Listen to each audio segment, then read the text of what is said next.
quer fossem visíveis, quer não, às pessoas presentes.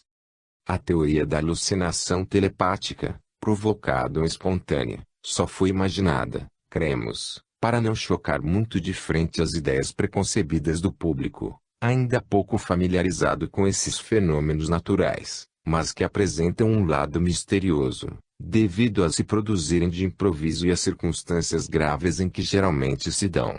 Vejamos, com efeito, as reflexões do Sr. Gurney, redator dos Pantasmos. Perguntar-se-á, porventura, se nos assiste o direito de estabelecer qualquer ligação entre os resultados experimentais que temos discutido, transmissão de pensamento, nos precedentes capítulos e os fenômenos que acabamos de descrever, aparições de experimentadores. Já eu disse que eram fenômenos de transição, capazes de permitir-se passos de transmissão experimental do pensamento aos casos de telepatia espontânea. Mas, poder-se objetar que há um abismo intransponível entre os fenômenos ordinários de transmissão de pensamento e essas aparições do agente. A diferença radical consiste em que o objeto que aparece não é aquele sobre o qual se concentrar o pensamento do operador. Nos casos que vimos de estudar, o agente não pensava em si próprio, no seu contorno visível. O aspecto exterior de uma pessoa ocupa lugar relativamente pequeno na ideia que ela faz de si mesma. Entretanto, o que o paciente percebe é somente esse aspecto exterior. Com essa mesma dificuldade, esbarraremos nos casos de telepatia espontânea, enquanto a impressão produzida no espírito do paciente for apenas a reprodução de uma imagem ou de uma ideia que exista no espírito do agente. Pode-se conceber um fundamento fisiológico para os fenômenos de transmissão de pensamento. Mas, a interpretação dos fatos se torna muito mais difícil, quando o que aparece ao paciente já não é a imagem que o agente tem diante dos olhos. A. Morre e aparece a B, que se acha a grande distância dele. Não podemos descobrir nenhuma ligação entre esses dois fenômenos, pelo menos no domínio da consciência clara. Poderíamos, entretanto, conceber a ação do agente sobre o paciente, fazendo intervir os fenômenos inconscientes. Mas, talvez seja melhor reconhecer a dificuldade e dizer que, na aproximação que tentamos entre a transmissão experimental do pensamento e a telepatia espontânea, unicamente levamos em conta o aspecto fisiológico dos fenômenos. São de todo legítimos os escrúpulos do Sr. Gurney. A leitura dos Proceedings amplamente os justifica. A transmissão do pensamento, aliás, difícil de produzir-se, é um fato relativamente simples, em face do com que nos ocupamos. Pode-se, com efeito, verificar, em se procedendo a uma série longa de experiências, que, quase sempre, o número de vezes em que se obtém a adivinhação exata de um algarismo, pouco acima fica do que é indicado pelo cálculo das probabilidades. Uma figura geométrica ainda mais difícil é de ser percebida pelo paciente e, para que ordens mentais se cumpram, é preciso, as mais das vezes, que, como quando se trata da transmissão de sensações, as pessoas submetidas à experiência se achem mergulhadas em sono hipnótico. Vê-se, pois, que há um abismo entre essas modalidades rudimentares de uma inteligência influenciada por outra e as aparições, fenômeno este complexo, que põe em jogo as faculdades do espírito. Todavia, em certos casos, pode sustentar-se que a aparição é uma alucinação pura e simples, produzida pelo pensamento do agente. As circunstâncias que acompanham a visão é que devem servir de critério para julgar-se da objetividade da aparição. Aliás, examinando os fatos, apreciaremos o fundamento da explicação alucinatória. Na impossibilidade de citar todos os casos, tomaremos um exemplo em cada classe de fenômenos, recomendando ao leitor, para mais amplas informações, os documentos originais. Aparição espontânea. A senhora Policareu, de Anthony, Torpoint, Devonport, nos enviou o relato seguinte. 31 de dezembro de 1883. Em outubro de 1880, Lord e Lady Grave vieram com a sua criada de quarto, a escocesa Helena Alexander, passar alguns dias em nossa casa. A narrativa diz como descobriram que Helena fora atacada de febre tifoide. Ela, Contudo, não parecia muito doente e, como ninguém julgasse haver qualquer perigo, e Lord e Lady Valdegrave tinham de partir no dia seguinte, quinta-feira, para uma longa viagem, resolveram deixá-la aos cuidados da amiga que os hospedara. A enfermidade seguiu seu curso habitual e Helena parecia ir muito bem, até ao domingo da semana seguinte. O médico me disse então que a febre a deixara, mas que o seu estado de fraqueza o inquietava muito. Mandei vir imediatamente uma enfermeira, não obstante haver em casa a minha criada de quarto Redeu, que, muito dedicada a Helena, cuidara dela durante toda a enfermidade. Entretanto, como a enfermeira não pudesse vir no dia imediato, eu disse a Redeu que ainda por aquela noite tomasse conta de Helena, a fim de lhe administrar o remédio e os alimentos. Com efeito, era necessário alimentá-la frequentemente. Por volta das 4h30 dessa noite, ou, antes, na madrugada de segunda-feira, Redeu consultou o relógio, deitou a poção num cálice e se debruçava sobre a cama de Helena para lhe dar o remédio, quando a campainha da porta de entrada tocou. Disse ela para consigo: lá está essa aborrecida campainha com os fios baralhados. Ao que parece, a campainha já tocara algumas vezes desse modo, sozinha. No mesmo instante, porém, ouviu abrir-se a porta e, como lançasse o olhar em torno de si, viu entrar uma velha muito gorda, vestindo uma camisola de dormir e uma saia de flanela vermelha e trazendo na mão um castiçal de cobre, de modelo antigo, com uma vela acesa. Havia um buraco na saia da mulher. Esta entrou no quarto e fez menção de encaminhar-se para o toucador, a fim de colocar ali o castiçal. Era inteiramente desconhecida de Redeu que, todavia, pensou imediatamente fosse a mãe de Helena que vinha visitá-la. Notou que a velha tinha um ar de enfado, talvez porque não a houvessem prevenido mais cedo. Redeu deu a poção a Helena e, quando se voltou, a aparição se sumira, estando fechada a porta. Nesse meio tempo, o estado de Helena piorara muito e Redeu me foi chamar. Mandei buscar o médico e, enquanto o esperávamos, aplicamos cataplasmas quentes na enferma, mas esta morreu, pouco antes de chegar o doutor. Meia hora antes de falecer, estava perfeitamente lúcida. Morta, parecia apenas adormecida. Logo no começo da sua enfermidade, Helena escrevera a uma de suas irmãs. Dizia na carta não se sentir bem, mas sem insistir nisso. Como nunca falara senão de sua mãe, todos da nossa casa, para quem ela era inteiramente estranha, supunham que não tivesse outros parentes vivos. Redeu se lhe oferecia sempre para escrever em seu lugar, respondia que não precisava, que dentro de 1 ou 2 dias escreveria com sua própria mão. Ninguém, pois, da sua família a sabia tão doente, pelo que é muito de notar-se que sua mãe, nada nervosa, haja dito aquela noite, quando se ia deitar: tenho a certeza de que Helena está muito doente. Redeu me falou da aparição, assim como a minha filha, cerca de 1 hora após a morte de Helena. Não sou supersticiosa, nem nervosa, disse-nos, ao principiar a narrativa do caso, e não me assustei nem um pouquinho. O certo, porém, é que sua mãe veio aqui a noite passada. E contou, então, toda a história, descrevendo com precisão a figura que vira. Os parentes foram avisados, para que pudessem assistir aos funerais. Vieram a mãe e o pai, bem como a irmã, e Redeu reconheceu naquela velha que lá estivera.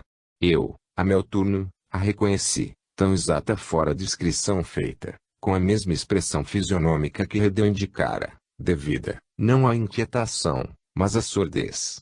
Acharam todos que não se lhe devia falar do fato, mas, a irmã, Redeu referiu tudo, dizendo-lhe aquela que a sua descrição correspondia com muita exatidão às vestes que sua mãe teria posto, se levantasse durante a noite, que na sua casa havia um castiçal em tudo semelhante ao da aparição, que existia um buraco na saia de sua mãe, buraco esse devido à maneira pela qual ela punha aquela peça do vestuário. É curioso que nem Helena, nem sua mãe parecem ter se apercebido da visita. Em todo caso, nenhuma jamais disse haver uma parecido à outra, nem sequer em sonho. F. Apolicareu. Francis Redeu, cuja narrativa confirma a da senhora Apolicareu, declara que jamais vira outra aparição. A senhora Littleton, do colégio Selwyn, Cambridge, que a conhece, diz que ela parece uma pessoa muito positiva, matter of fact, e que o que acima de tudo a impressionara fora o ter visto, na saia de flanela da mãe de Helena, um buraco feito pela barbatana do espartilho, buraco que notara na sala da aparição. Aqui de novo se nos depara um caráter comum a todas as aparições de pessoas vivas e que temos assinalado nas descrições que de espíritos os pacientes de gabinete é feito, o de trazerem sempre um vestuário. Em face da dualidade do ser humano, pode-se admitir que a alma se desprende e atua longe do seu envoltório, mas não é evidente que as vestes tenham um forro fluídico e que se possam deslocar como fantasma do vivo. Outro tanto ocorre dizer dos objetos que se apresentam ao mesmo tempo em que a aparição. No relato acima, vemos a mãe de Helena vestida com uma saia vermelha, semelhante à que costumava usar e, ainda mais, trazendo na mão um castiçal de forma particular, cuja descrição a irmã da morta reconhece exata. Tem-se que procurar saber como é que o duplo humano opera para se mostrar e para fabricar suas vestes, bem como os utensílios de que se serve. Isto constituirá objeto de estudo especial, que faremos quando houvermos apreciado todos os casos. A narração precedente nos coloca diante de um exemplo bem positivo de desdobramento. Redeu se acha completamente acordada, ouve tocar a campainha da entrada e a porta abrir-se, vê a mãe de Helena andar no quarto, dirigindo-se para o tocador. São fatos demonstrativos de que ela se encontra no seu estado normal, de que todos os seus sentidos funcionam como de ordinário e que não há cabimento, no caso, para uma alucinação. A aparição é tão real que a criada de quarto faz dela sua ama uma descrição minuciosa, reconhecendo ambas, mais tarde, a mãe de Helena, a quem, antes, nunca tinham visto. Que dizem de tal caso os redatores de Pantasmos? Como se sabe, segundo a tese que eles adotaram, não há aparição, mas apenas visão interior, produzida pela sugestão de um ser vivo, chamado agente, sobre outra pessoa que experimenta a alucinação. Qual aqui o agente? Na edição francesa há a seguinte nota. Pode-se perguntar qual foi o agente verdadeiro. A mãe de Helena. Seu estado, porém, nada tinha de anormal. Ela apenas sentia certa inquietação pela filha. Não conhecia a senhora Redeu. A única condição favorável é que os espíritos de ambas se preocupavam então com a mesma coisa. É também possível que o verdadeiro agente fosse Helene que, durante a sua agonia, tenha tido diante dos olhos uma imagem viva de sua mãe. Afigura-se-nos que estas reflexões de maneira nenhuma se casam com as circunstâncias da narrativa. Para que uma alucinação se produza, necessário é que certa relação se estabeleça entre o agente e o percipiente, ou seja, aqui, entre Redeu e a mãe de Helena. Ora, afirma-se que elas absolutamente não se conhecem. Logo, a segunda não é o agente. Será Helena? Não, pois que a senhora Policareu diz formalmente que enferma não viu sua mãe. Aliás, como a imagem desta última teria podido abrir a porta da casa, fazendo tilintar a campainha, e abrir também a do quarto onde se achava a doente. As sensações auditivas não são mais alucinatórias do que as sensações visuais. Ora, a absoluta veracidade destas é reconhecida pela descrição exata da fisionomia da velha, pela da saia, com o buraco devido à barbatana, e pela do castiçal de forma singular. Não houve, pois, alucinação, mas aparição verdadeira.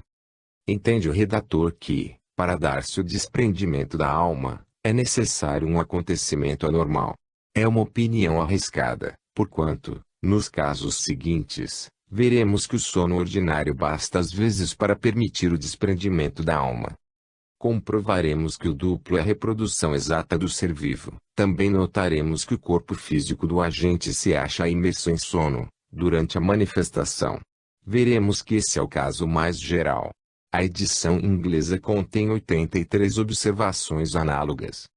Goethe e seu amigo. Wolfgang von Goethe, que por uma tarde chuvosa de verão saíra a passeio com seu amigo K., voltava com ele do Belvedere, em Weimar. De repente, o poeta para, como se estivesse diante de uma aparição, e se dispõe a falar-lhe. K. de nada se apercebera. Súbito, exclama o poeta, meu Deus! Se eu não tivesse a certeza de que neste momento meu amigo Frederico está em Frankfurt, juraria que é ele. Em seguida, solta uma gargalhada, mas, é ele mesmo. O meu amigo Frederico. Tu, a quem eu amar. Por Deus, meu caro, em que trajes te vejo?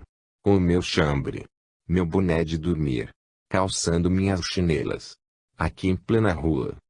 Cá, como ficou dito acima, nada absolutamente via de tudo aquilo e se espantou, crente de que o poeta fora atacado de repentina loucura. Goethe, porém, preocupado tão só com a sua visão, exclama, abrindo os braços, Frederico, onde te meteste? Grande Deus! Meu querido K. Não viste onde se meteu a pessoa que acabamos de encontrar? K, estupefato, não respondeu.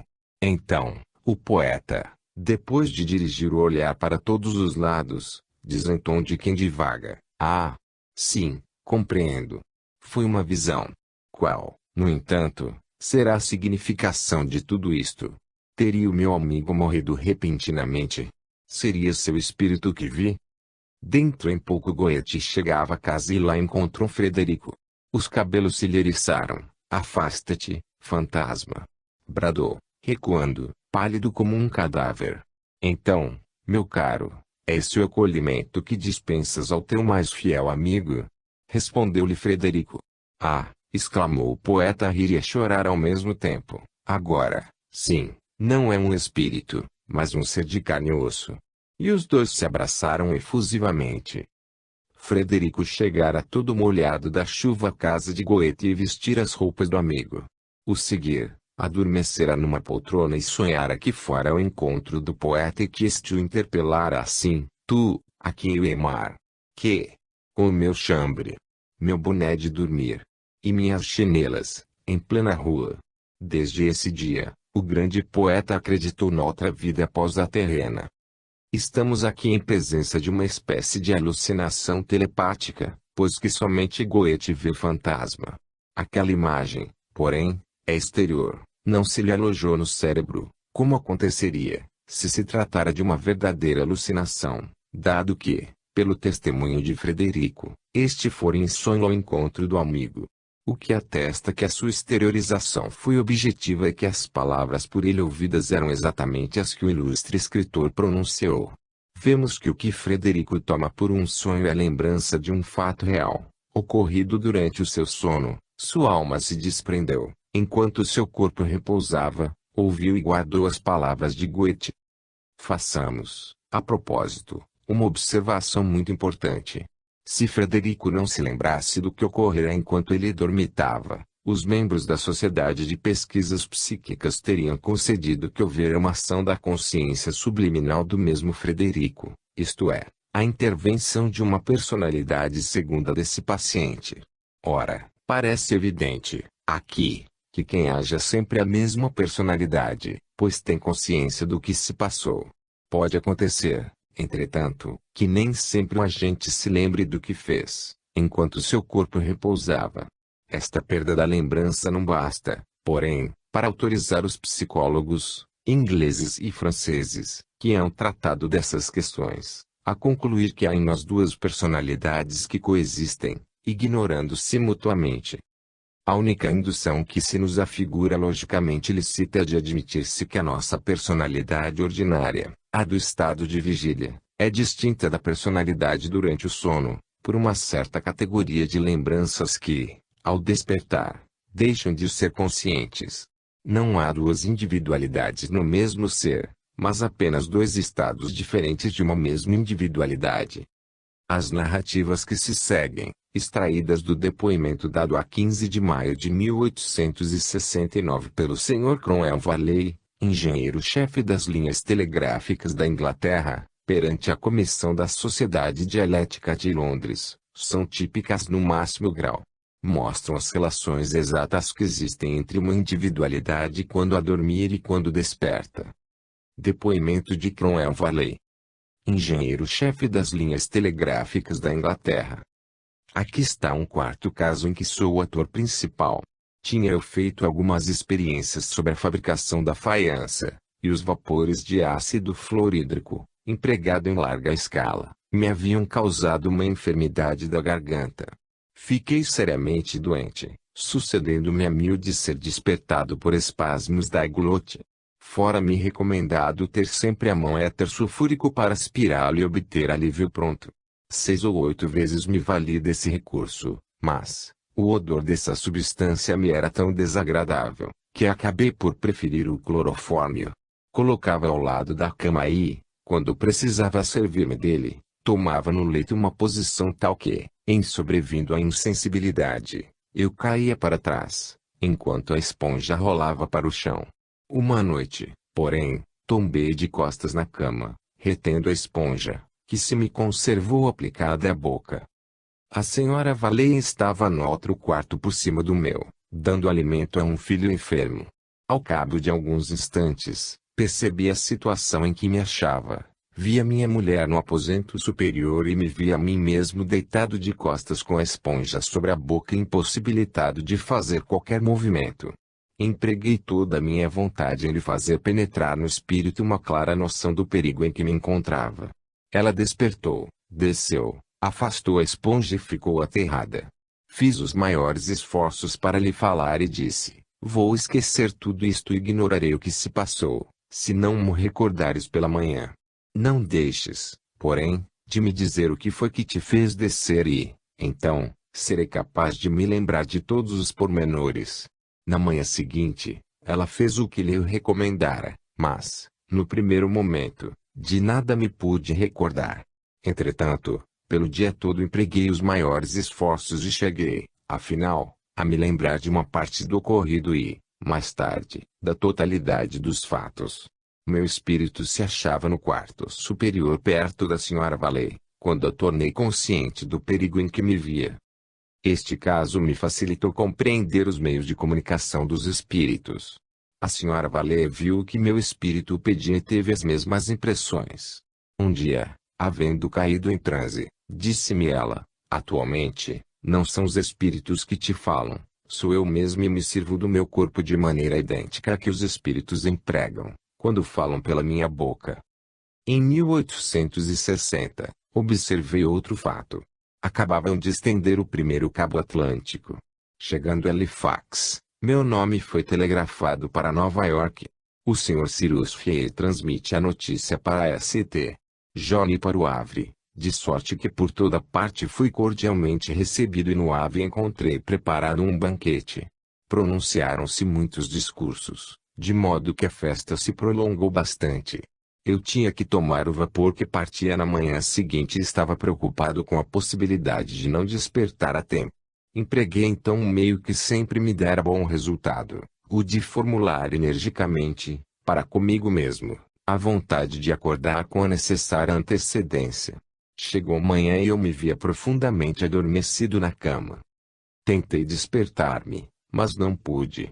Ao cabo de alguns instantes, estando a procurar os meios mais enérgicos de conseguir o que queria, dei com um pátio onde havia uma pilha de madeiras, da qual 2 homens se aproximavam.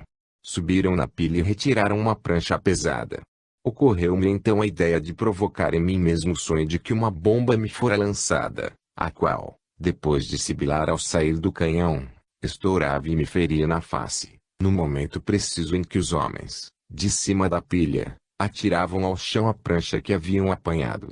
Isso me despertou, deixando-me a lembrança nítida dos 2 atos, o primeiro dos quais consistindo na ação do meu ser intelectual a ordenar ao meu cérebro que acreditasse na realidade de ilusões ridículas, provocadas pelo poder da vontade e da inteligência.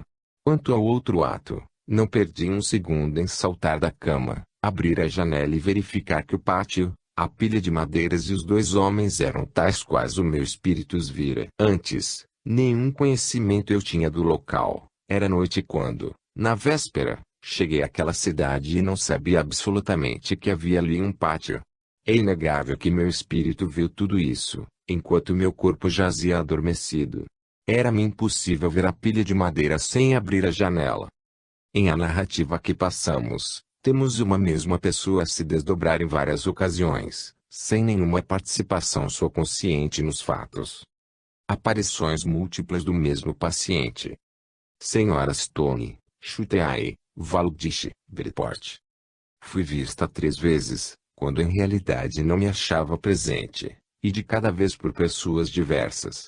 Da primeira, foi minha cunhada quem me viu. Ela me velava o sono, após o nascimento de meu primeiro filho. Dirigindo o olhar para a cama onde eu dormia, viu-me distintamente e, ao mesmo tempo, o meu duplo. Viu, de um lado, o meu corpo natural e, de outro, a minha imagem espiritualizada e tênue. Fechou várias vezes os olhos, mas, reabrindo-os via sempre a mesma aparição. Ao cabo de algum tempo, dissipou-se a visão. Pensou fosse um sinal de minha morte próxima, pelo que só muitos meses depois vim a saber do fato. A segunda visão teve uma sobrinha, que morava conosco em Dorchester. Era uma manhã de primavera. Abrindo a porta de seu quarto, ela me viu subindo a escada que lhe ficava em frente, com um vestido preto, de luto, uma gola branca e um gorro também branco.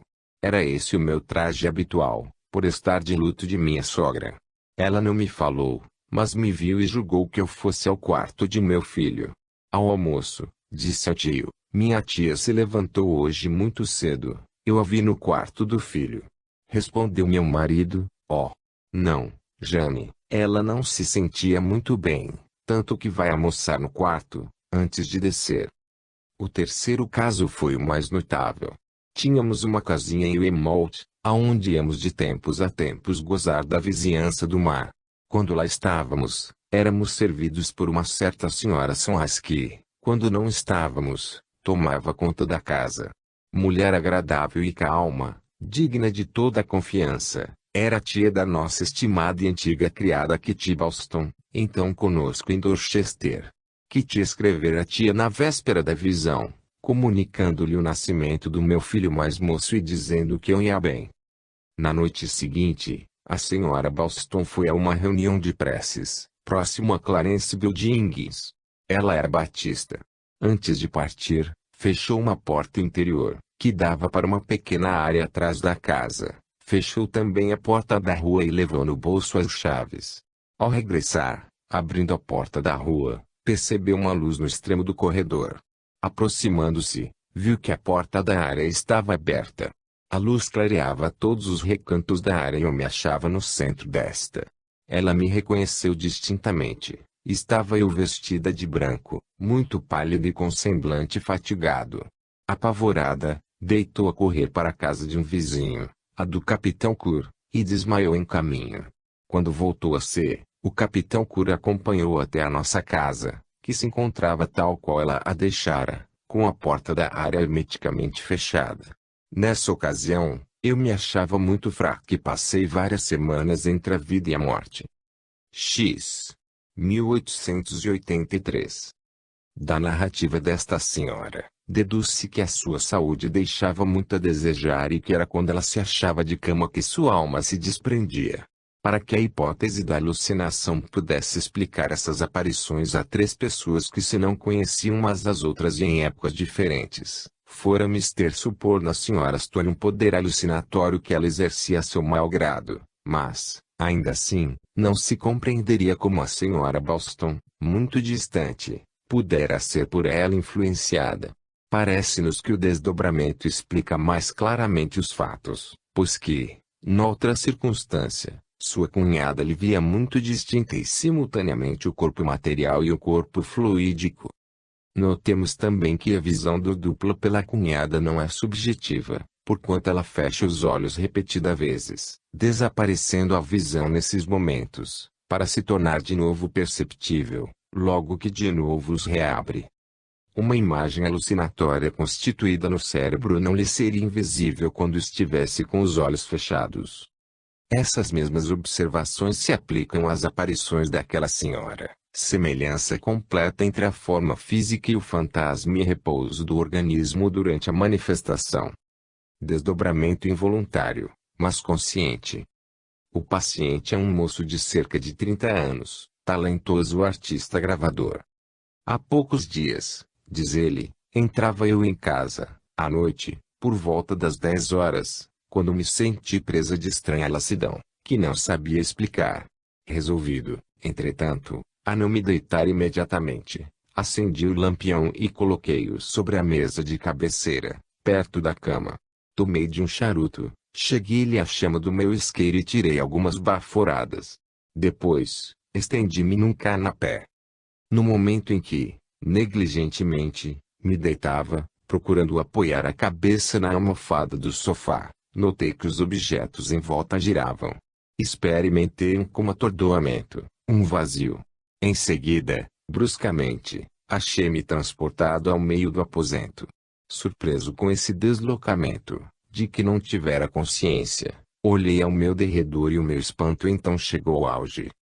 Para logo, vi-me estendido no sofá, molemente, sem rigidez, apenas com a mão esquerda erguida acima de mim, com o cotovelo apoiado e segurando o charuto aceso, cuja claridade se percebia na penumbra produzida pelo quebra-luz da minha lâmpada. A primeira ideia que me veio foi de que, sem dúvida, eu adormecera e que experimentava a sensação de um sonho.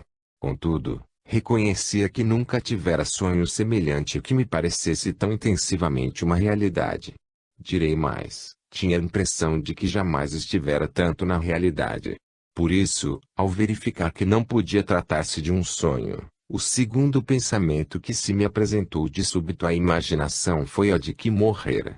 Ao mesmo tempo, lembrei-me de ter ouvido dizer que há espíritos e acudiu-me a ideia de que me tornara espírito. Tudo o que eu pudera aprender a esse respeito longamente se desenrolou, diante da minha visão interior, mas em menos tempo do que é preciso para pensá-lo. Lembro-me muito bem de haver sido tomado de uma como angústia e de pesar pela falta de acabamento de algumas coisas. Minha vida se me apresentou como uma fórmula. Aproximei-me de mim, ou, antes, do meu corpo, ou daquilo que eu supunha fosse o meu cadáver. Chamou-me de pronto a atenção um espetáculo que não compreendi. Vi-me a respirar e, ainda mais, vi o interior do meu peito e o meu coração a pulsar lento, com pancadas fracas, mas com a regularidade. Nesse momento, compreendi que devera ter tido uma síncope de gênero especial, a menos que os que têm síncopes, pensei de mim para mim, não se recordem, durante o desmaio, do que lhes sucedeu. Temi, então, não mais me lembrar de nada, quando recobrasse os sentidos. Um pouco tranquilizado, lancei olhar ao meu derredor, procurando saber quanto tempo ia aquilo durar. Depois, não mais me ocupei com o meu corpo, com o outro eu que continuava em repouso. Atentei no lampião, que se mantinha aceso silenciosamente e fiz a reflexão de que, estando muito perto da cama, poderia incendiar os meus cortinados. Peguei a cabeça do parafuso da mecha, para apagá-la, porém, nova surpresa me esperava. Eu sentia perfeitamente o disco do parafuso, percebia-lhe, por assim dizer, todas as moléculas, mas, de nada servia torcê-lo com os dedos, somente estes executavam o movimento. Em vão me esforçava por atuar sobre o disco. Examinei-me então e vi que, conquanto minha mão pudesse passar através de mim mesmo, eu sentia bem o meu corpo, que me pareceu, se não me falha a memória, vestido de branco. Coloquei-me em seguida diante do espelho defronte do fogão. Em vez de distinguir no vidro a minha imagem, verifiquei que meu olhar se distendia à minha vontade, de tal sorte que se me tornaram visíveis, primeiro, a parede, depois, a parte posterior dos quadros e dos móveis existentes no aposento do meu vizinho e, por fim, o interior desse apartamento todo. Percebi que não havia luz naquelas peças onde, entretanto, a minha visão distinguia tudo. Dei, então, com um raio luminoso que, partindo do meu epigástrio, clareava os objetos. Veio-me a ideia de penetrar na casa do vizinho, a quem eu, aliás, não conhecia e que no momento se achava ausente de Paris. Mal se formou em mim o desejo de visitar a primeira sala, achei-me nela. Como?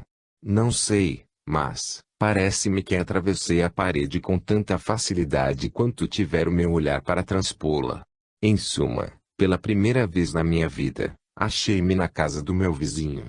Inspecionei os quartos, gravei na memória o aspecto que apresentavam e me encaminhei para uma biblioteca, onde notei muito particularmente os títulos de diversas obras alinhadas numa das prateleiras à altura dos meus olhos. Para mudar de lugar, não me era preciso mais do que querer. Estava imediatamente onde desejara ir. A partir desse momento, muito confusas são as minhas lembranças. Sei que fui longe, muito longe, a Itália, creio, mas não me seria possível dizer como empreguei o meu tempo. Foi como se, não tendo mais o domínio de mim mesmo, não sendo mais o senhor dos meus pensamentos, andasse levado para aqui e para ali, para onde estes se dirigiam. Ainda não os tendo submetido à minha vontade, eles como que me dispersavam, antes que eu houvesse podido prendê-los. A imaginação, naqueles instantes, carregava consigo, para onde entendia, a sua sede. Por concluir, o que posso acrescentar é que despertei às 5 horas da madrugada, rígido, frio, no meu sofá, e conservando ainda entre os dedos o charuto não consumido. O lampião se apagara, depois de enfumaçar a manga de vidro. Atirei-me na cama e fiquei sem poder dormir e com frêmito por todo o corpo. Afinal, peguei no sono. Era dia alto, quando acordei. Por meio de inocente estratagema, induzi o encarregado da habitação a ir verificar se no apartamento do meu vizinho não haveria alguma coisa de anormal e, subindo com ele, dei com os quadros, os móveis que vira na noite precedente, assim como os livros de cujos títulos guardava lembrança. Tive cuidado de não falar de tudo isto a quem quer que fosse, temendo passar por louco ou alucinado. É eminentemente instrutivo este relato. Prova, primeiramente, que essa exteriorização da alma não resultou de uma alucinação, nem foi apenas um sonho, porquanto é inteiramente real a visão do apartamento vizinho, que o gravador não conhecia e no qual penetrara pela primeira vez enquanto estivera naquele estado particular. Em segundo lugar, faculta-nos comprovar que a alma, quando desprendida do corpo, possui uma forma definida e tem o poder de passar através dos obstáculos materiais, sem experimentar resistência, bastando a sua vontade para transportá-la ao sítio onde deseja achar-se. Em terceiro, demonstra que a alma, assim desprendida, tem uma vista mais penetrante do que no estado normal, pois que o moço viu seu próprio coração a bater, dentro do peito. A conservação da lembrança dos acontecimentos ocorridos durante o desdobramento é, neste caso, muito nítida, mas, pode, noutros, ser menos viva, de sorte que o agente, ao despertar, fique sem saber se sonhou, ou se, com efeito, sua alma abandonou temporariamente o envoltório físico. Enfim, as mais das vezes, o espírito, voltando ao corpo, esquece o que ocorreu no curso do desprendimento. Devemos precatar-nos de concluir, como a miúde o fazem, que essas saídas são uma manifestação inconsciente da alma. A verdade é que apenas desaparece a memória do fenômeno, do qual, porém, a alma tinha conhecimento perfeito, enquanto ele se produzia. Façamos uma última observação acerca da impossibilidade, em que se encontra o moço gravador, para mover o disco do parafuso do seu lampião, a fim de abaixar a mecha e apagá-la, embora ele lhe percebesse a estrutura íntima. Essa impossibilidade, peculiar a todos os espíritos no espaço, decorre da rarefação do perispírito. Entretanto, pode dar-se também que, graças a um afluxo de energia tomada ao corpo material, o envoltório fluídico adquire o poder de objetivação em grau suficiente para atuar sobre objetos materiais. A aparição da mãe de Helene evidenciava essa substancialidade. Até aqui, as aparições, qualificadas de telepáticas, das quais acabamos de falar, nada revelaram sobre a natureza íntima que lhes é própria. Não fossem os movimentos que executam, o abrirem e fecharem portas, como parece que o fazem, e elas poderiam ser tomadas por projeções do pensamento, por imagens, por simples aparências. Eis, porém, muitos casos em que a tangibilidade é ainda mais se positiva. Aparição tangível de um estudante. Diz o reverendo P.H. na União, Vicariato de Devonport. No mês de março de 1856, estava eu em Oxford, fazendo o último ano do meu curso, e ocupava um quarto mobilado. Era sujeito a violentas dores de cabeça nevrálgicas, sobretudo enquanto dormia. Uma noite, por volta das 9 horas, a dor se tornou insuportável. Atirei-me na cama sem me despir e logo peguei no sono. Tive então um sonho de nitidez e intensidade notáveis. Guardo ainda na memória, tão vivos como quando estava tendo, todos os pormenores desse sonho. Sonhei que me achava em casa da família daquela que mais tarde se tornou minha mulher. Todos os rapazes e raparigas tinham ido deitar-se e eu ficara a conversar, de pé, junto ao fogão. Depois, dei boa noite aos que comigo conversavam, tomei da minha vela e fui também me deitar. Chegando ao vestíbulo, verifiquei que minha noiva ainda estava subindo para o andar superior e que no momento chegava ao topo da escada. Subi 4 a 4 a escada e, alcançando-a no último degrau, passei-lhe o braço pela cintura. Ao subir a escada, levava na mão esquerda o meu castiçal, o que, entretanto, no sonho, não me atrapalhava. Despertei então e quase de seguida um relógio da casa deu 10 horas. Foi tão forte a impressão em mim produzida por esse sonho, que no dia seguinte, pela manhã, escrevi à minha noiva, fazendo dele minuciosa narração. Recebi dela uma carta, porém não em resposta minha, pois que as duas se cruzaram no caminho. Dizia assim: dar-se-á que você haja pensado em mim, de modo particular, ontem à noite, cerca das 10 horas. Quando subi a escada para me ir deitar, ouvi distintamente os seus passos atrás de mim e senti que você me passava o braço pela cintura. As duas cartas estão atualmente destruídas.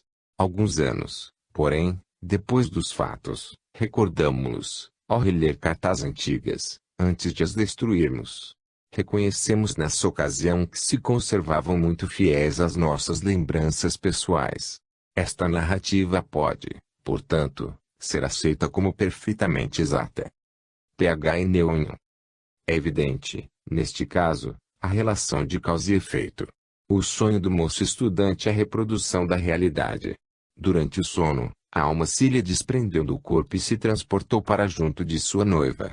Foi tão intenso o desejo que experimentou de abraçá-la, que determinou a materialização parcial do perispírito, isto é, do seu duplo.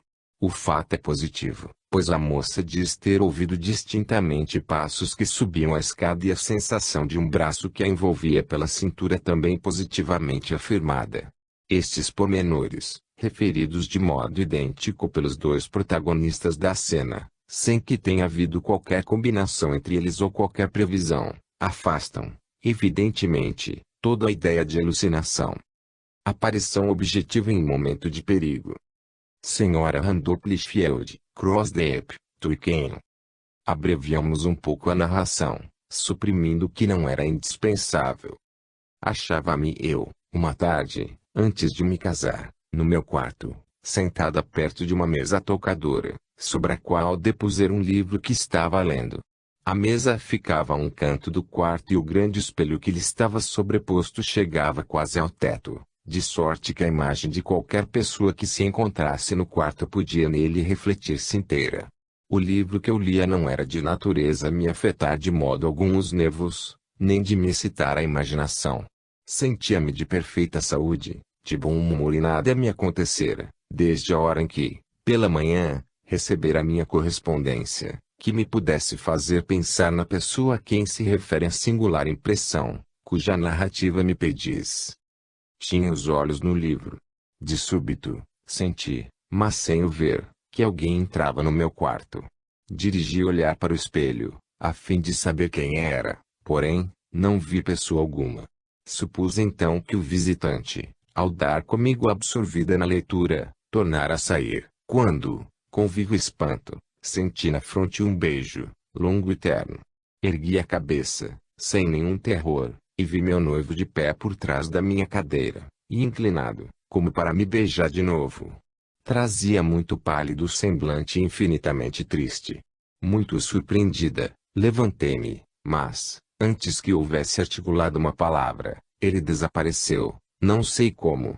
De uma coisa apenas sei, que, por um instante, vi muito nitidamente todos os traços da sua fisionomia, seu porte alto, suas largas espáduas, Como sempre as vir aqui, um momento após, deixei de ver. A princípio, fiquei apenas surpreendida, ou melhor, perplexa. Nenhum temor me assaltou. Nem por momentos imaginei que houvesse visto um espírito. A sensação que em seguida experimentei foi de ter qualquer coisa no cérebro e satisfeita me achava por não me haver isso acarretado uma visão terrível, em vez da que tivera e que me fora muito agradável.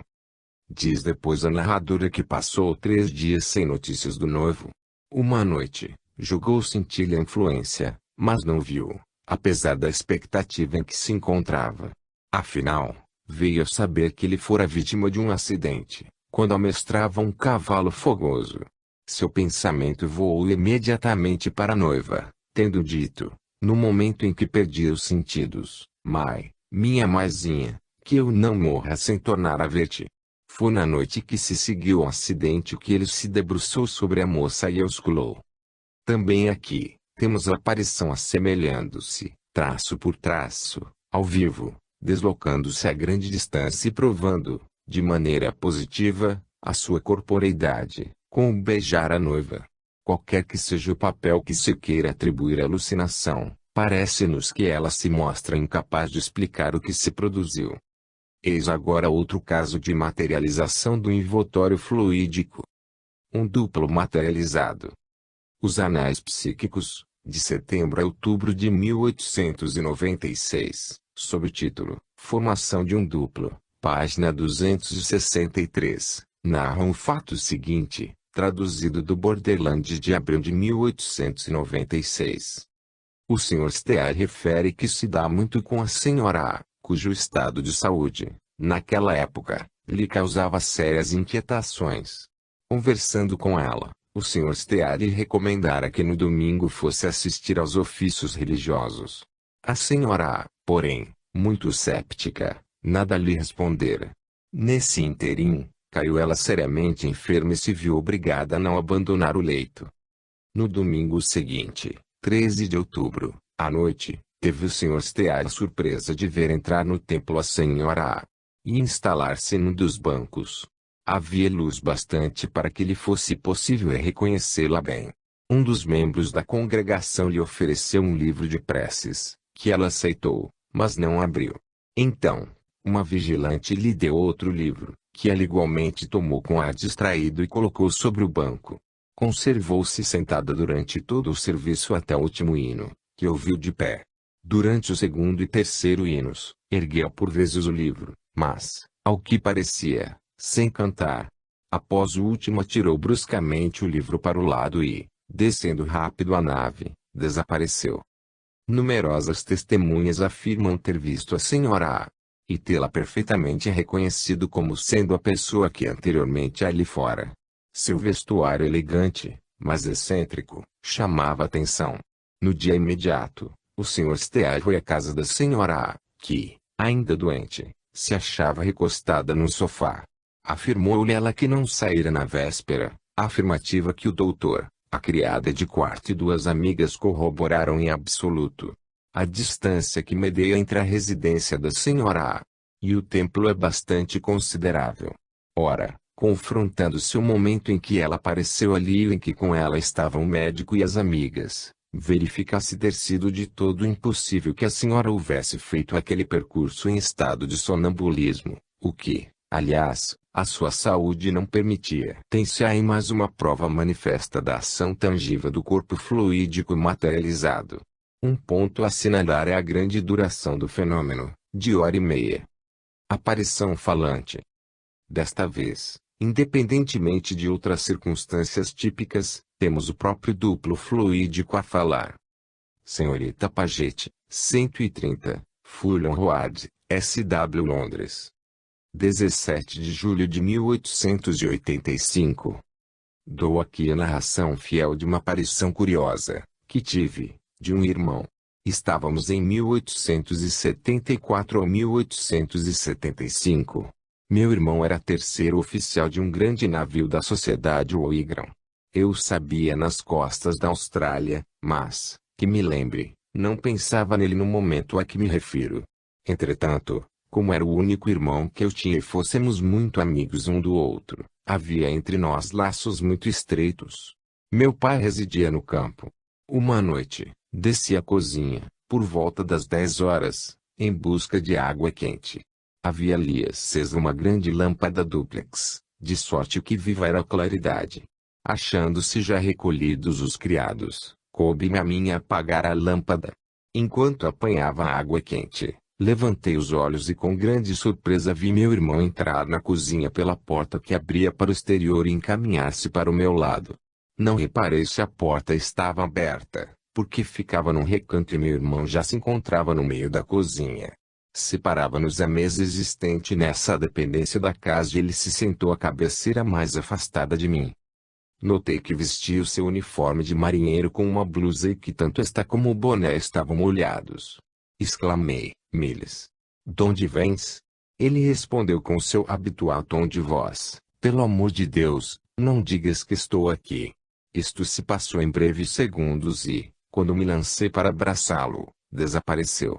Fiquei assustada, pois acreditava ter visto meu irmão em pessoa e só após o seu desaparecimento compreendi que apenas vira a sua sombra. Subi para o meu quarto e tomei nota da data numa folha de papel, que guardei na minha secretária, sem falar do incidente a pessoa alguma. Cerca de 3 meses depois, meu irmão regressou a casa e, à noite, sentei-me ao seu lado na cozinha, estando ele ali a fumar. Perguntei-lhe, como por acaso, se não tiver alguma aventura. Disse em resposta: quase me afoguei em meu boune. E me contou que, tendo desembarcado sem licença, subia para bordo depois de meia-noite, quando escorregou do passadiço e caiu entre o cais de um navio. Sendo muito estreito o espaço, se não o houvessem retirado sem demora, infalivelmente se teria afogado. Lembra-se de haver pensado que ia afogar-se e perder aos sentidos.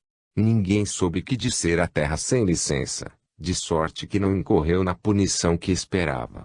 Narrei-lhe então como ele me aparecera na cozinha e perguntei-lhe em que data se dera o fato de que me falava. Fácil lhe foi precisá-la, porque o navio deixara meu baúne na manhã seguinte. Era isso que o fazia temer um castigo, visto que toda a equipagem tinha de pernoitar a bordo.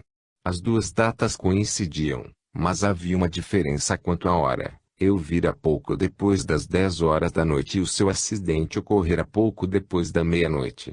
Não se recordava de haver pensado em mim naquele momento, mas ficou impressionado com a coincidência, da qual frequentemente falava. Sempre o fantasma como sósia do vivo. Nenhuma alucinação aqui, porquanto a senhorita Paget vê a alma de seu irmão a mover-se na cozinha e verifica que as vestes da aparição estavam molhadas. Circunstância que coincide de modo exato com o acidente sobrevindo ao marinheiro, que quase se afogara. A distância enorme entre Melbourne e a Inglaterra em nada influi sobre a intensidade do fenômeno de desdobramento, pois que o irmão fala à irmã, o que até então não havíamos comprovado. Efeitos físicos produzidos por uma aparição. O Dr. Brittain, no seu livro, Mandes Relations, cita o caso seguinte. Um Sr. Wilson, residente em Toronto, Canadá, tendo adormecido no seu escritório, sonhou que se achava em Hamilton, cidade situada a 40 milhas inglesas oeste de Toronto. Fez em sonho suas cobranças habituais e foi bater à porta de uma amiga, a senhora D. Acudiu uma criada, que o informou de que sua patroa saíra. Apesar disso, ele entrou e bebeu um copo d'água, depois do que saiu, incumbindo a criada de apresentar seus cumprimentos àquela senhora. E o Sr. Wilson despertou após 40 minutos de sono. Passados uns dias, uma senhora G, também residente em Toronto, recebe uma carta da senhora D, de Hamilton, contando que o Sr. Wilson fora à sua casa, bebera um copo d'água e partira, não mais voltando, o que a contrariara, porquanto teria gostado imensamente de o ver. O Sr. Wilson afirmou que, havia um mês, não ia a Hamilton, mas, recordando-se do sonho que tivera, pediu à senhora G. que escrevesse à senhora D, rogando-lhe não falasse do incidente aos criados, a fim de verificar se estes, porventura, o reconheceriam. Foi então a Hamilton com alguns camaradas e todos juntos se apresentaram em casa da senhora D. Duas das criadas reconheceram no Sr. Wilson a pessoa que lá fora, bater a porta, beber um copo d'água e deixar recomendações para a senhora D. Este caso nos apresenta a alma realizar uma viagem durante o sono e lembrando-se, ao despertar, dos acontecimentos ocorridos no curso do desprendimento. O duplo se torna tão material, que bate à porta e bebe um copo d'água, é visto e reconhecido por estranhos. Claro que aqui já não se trata de telepatia, mas, sim, de bicorporeidade completa. Aparição, que anda, conversa, engole água, não pode ser uma imagem mental, é verdadeira materialização da alma de um vivo. Algumas observações. Dentre os casos excessivamente numerosos, que a exiguidade do nosso quadro não nos permite reproduzir, referidos pelos autores ingleses, tomamos os que evidenciam a objetividade do fantasma vivo. Se, algumas vezes, possível se torna admitir a alucinação como causa do fenômeno, no entanto, fora de dúvida que não se pode compreender a maioria deles, sem que se admita a bicorporeidade do ser humano.